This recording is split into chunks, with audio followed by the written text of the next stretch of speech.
Hello and welcome to LinkedIn Learning Office Hours. Today's topic is difficult conversations, four traps to avoid. And if you follow me, you already know my name is Marlene Chisholm, and I have several programs on the LinkedIn Learning platform.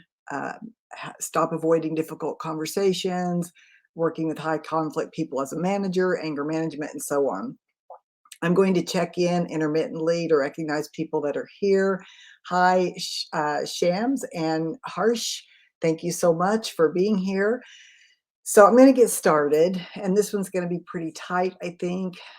This is something that all of us want to get better at. I'm still working on this as well, because even with the best of intentions, conversations that are kind of heated, conversations about performance or behavior can provoke defensiveness, or it can veer off track. And sometimes we're the ones that is defensive. So this works when you think about the opposite side of this too. If you've ever been, this is the key, if you've ever been like blindsided, confused, or angry from a conversation that didn't go the way you intended, it's likely because you fell into one of these four common traps. Now, let's face it, there's probably a dozen traps, maybe even 100. But if you can kind of categorize the traps into these four traps, you can start figuring out the patterns and start working on yourself. And so, I'm going to share these traps, and it's organized this way today. We're going to talk about what the trap is, how it happens, what it means, and what to do instead. So I'm going to check in really quick and just say hi to some people. Hi, Terry from Atlanta. Hi, Anna Riviera, Sean Lowry, Jerry Stillwell, Marcela Ruiz de Chavez, I think, Claudia, and I don't know how to pronounce your last name, but I'm glad you're all here. Let me know where you're from. We usually have a global audience. That's really fun for me. Thank you for being on here outside of your own time zone. So once again, this is difficult conversations, four traps to avoid. So the first trap is verbal ping pong. I've really been working on this one. So what is verbal ping pong? It's that back and forth circular conversation. It's arguments that go nowhere. It's patterns of communication with certain people.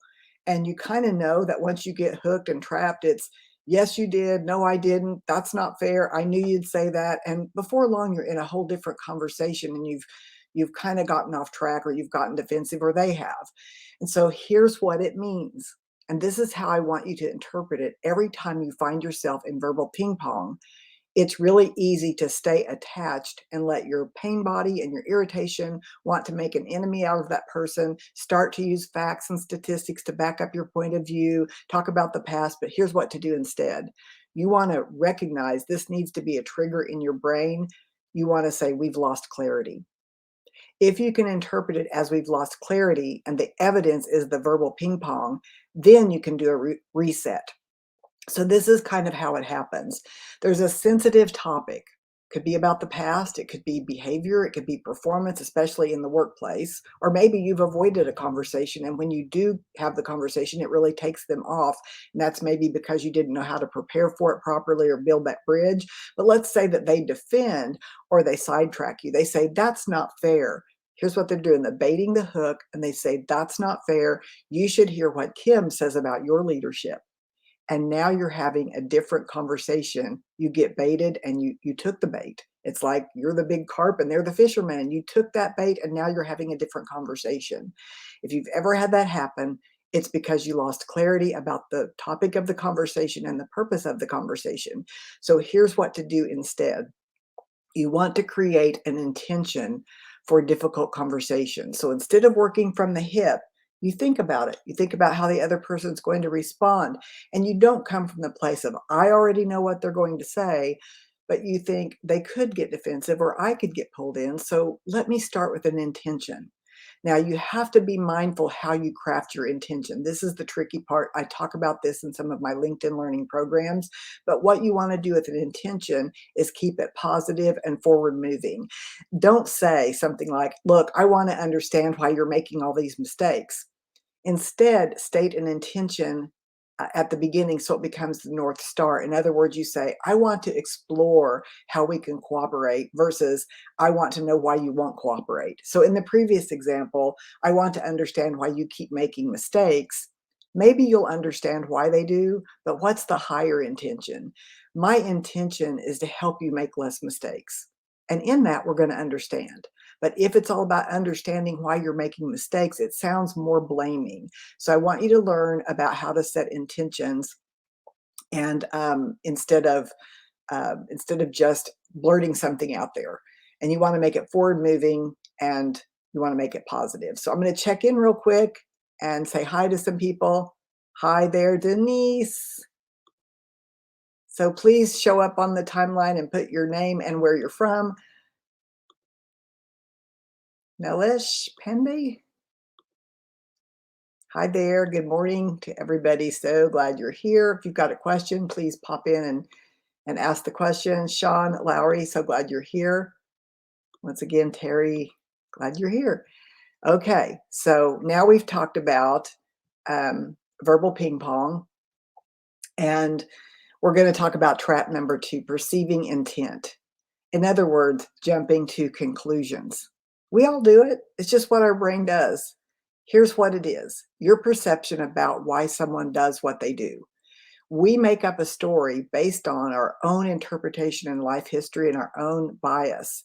And we conclude something, and then we don't have the curiosity to research further. So here's what it means: it means you become unconscious and forget to look for facts or observable behavior.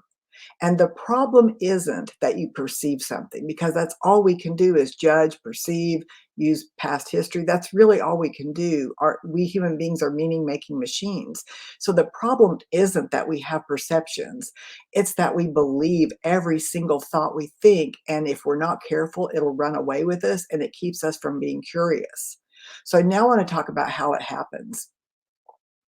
Assuming intent, in other words, jumping to conclusions, is often, believe it or not, fueled by resentment or fear or anger due to avoidance.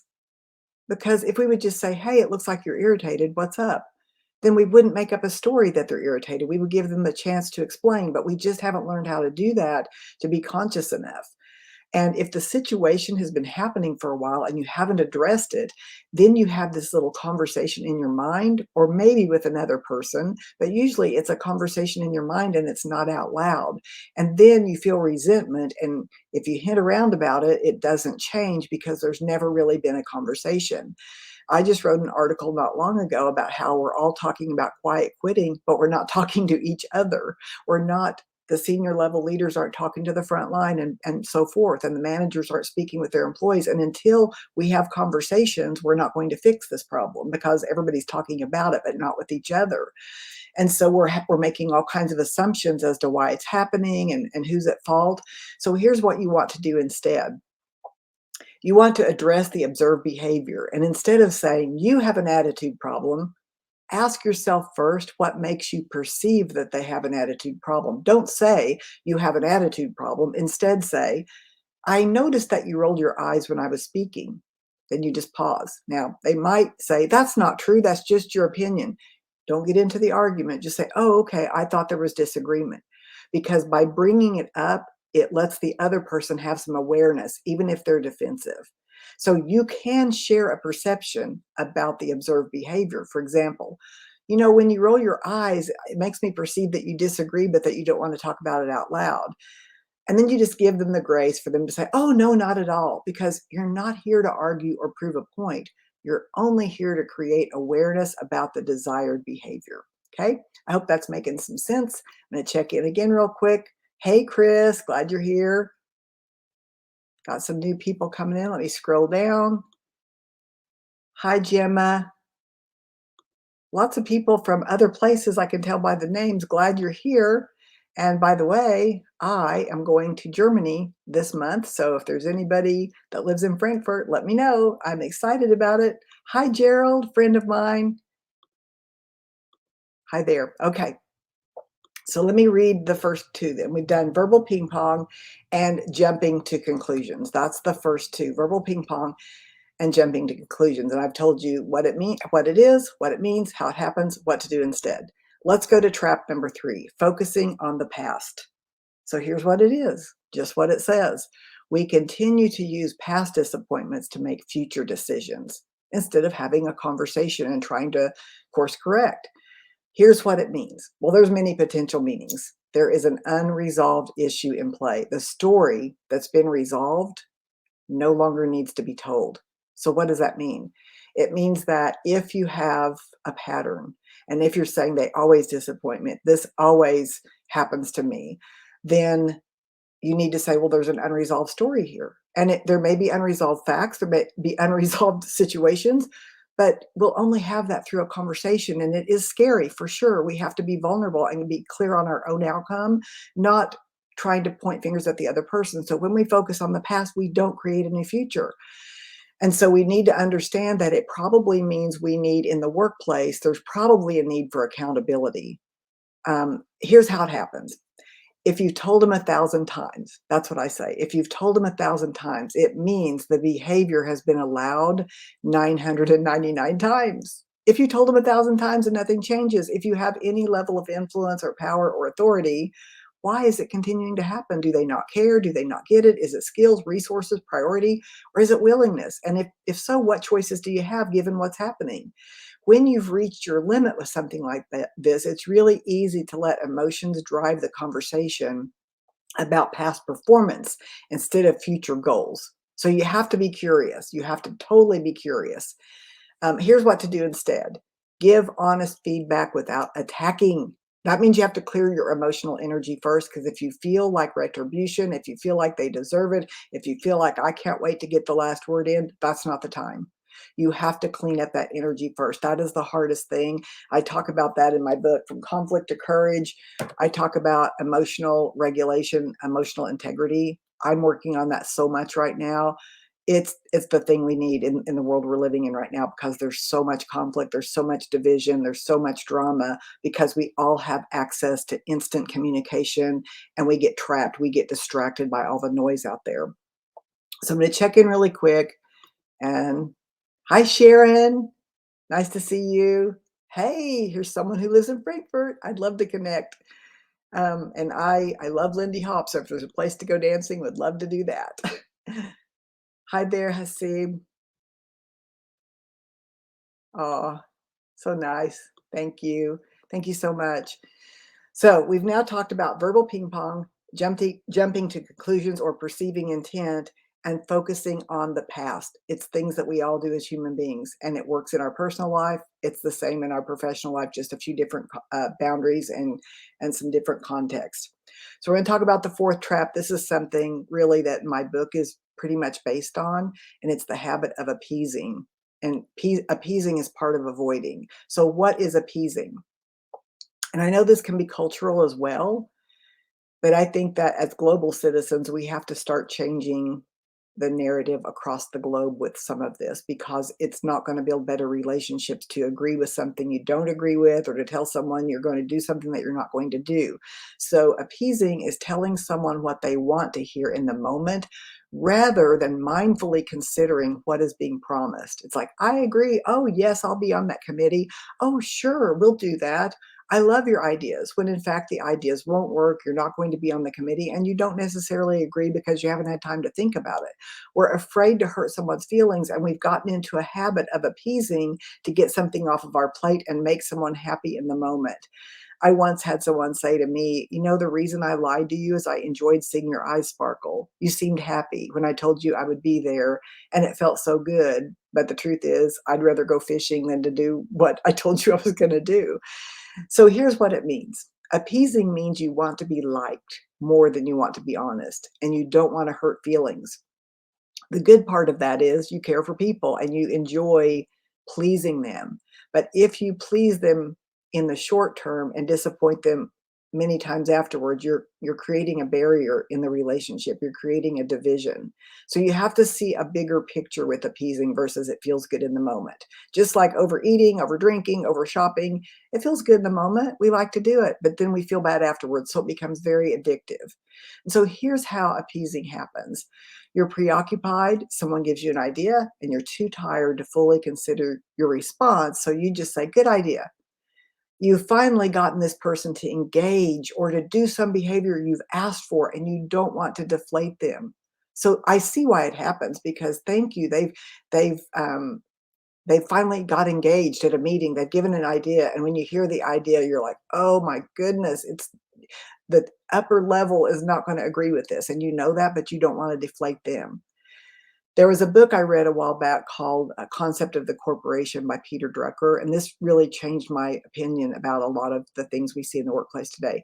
He said, "When someone at a frontline level comes to you with an idea or a solution and it's in no way aligned with what you're able to do, it doesn't mean that they're not intelligent or that they don't get it. It means they don't understand the business and they don't understand the decision making process or they don't understand strategy. So we should look at that as engagement. And I'm so happy that you're coming up with these things. Let me educate you on how decisions are made, why that might not work, but why that idea might lead to something else, and keep coming because I want to teach you. It shows you what you need to teach people. And so, what you want to do is say, let me think about this more fully, or set a time for follow up, or you want to explain the reasons why you appreciate their engagement, but you need to educate them, just like I said, on how upper level decisions are being made, or on strategies or differences in the market, so that they still feel respected in that they can trust you to come forward and to actually engage, but that you haven't bit off more than you can chew. So difficult conversations, this is sort of the conclusion, and then I'll read those four over again. Difficult conversations about performance, results, or behavior, it can actually trigger that defensiveness in the leader or the employee, in any of us. And as a leader in the conversation, whether you're the actual leader or not, as the leader, knowing how to identify and avoid these four common traps keeps the conversation on point and focused forward. So I'll read those four again. I've got a little, yes, the book link. The book link is on Amazon. And so the title, I'm going to put this in. Well, I was going to, it doesn't look like I can do that, but here's what it is. It's From Conflict to Courage: How to Stop Avoiding and Start Leading. That's the name of the book. And I'm going to share with you the four traps so that you can see this on a visual. Number one is verbal ping pong. Number two is perceiving intent. Number three is focusing on the past. And number four is appeasing. If you like this, continue to comment. It gets the work out there. You can follow me on LinkedIn. I'm glad to connect if you saw me here. But if you follow, it gets you notified whenever I do another one. And I generally do one of these once a month. I keep it under 30 minutes usually. So if you'll follow me and if you'll share this on your own timeline so that other people can see it, and just talk about your best takeaway. And if you want to stay more connected with me, you can go to marlenechisholm.com. Let's see if I can find the ticker. Oh, that's From Conflict to Courage. Here's my website, marlenechisholm.com, and you can sign up to be on the newsletter, which is very short, very actionable, just like today. I give a little tip every the first 3 Mondays is what I do. And so someone said, very helpful. Thank you. I'm so glad that you got value from this. Again, show this on your own timeline. Feel free to direct message me if you've got a question or a comment, but I'd love to hear from you. And thank you so much for joining me.